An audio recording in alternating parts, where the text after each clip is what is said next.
Veneto, che era sulla figurazione dei Sidule, che era tanti animali mitologici, che era Sfingi, che era Centauri, che era di animali stranissimi, che era per esempio 2 cavalli con la testa solo in comune, cavalli alati, che era tantissimo. Mi ne ho scelto uno perché l'è molto rappresentativo, perché già 3500 anni fa il leone alato ne faceva compagnia.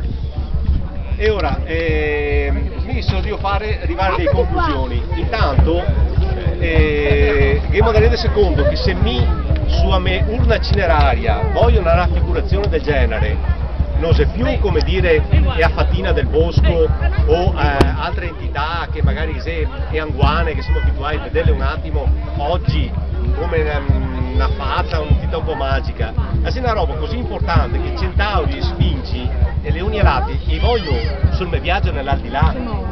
Quindi Ghemo da rendere conto che le robe erano molto diverse da oggi.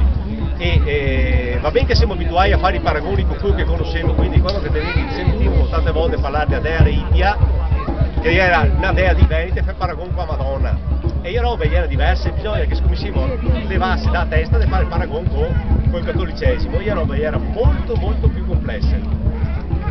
Andiamo avanti. Un'altra roba che aveva, vuoi dire qualcosa?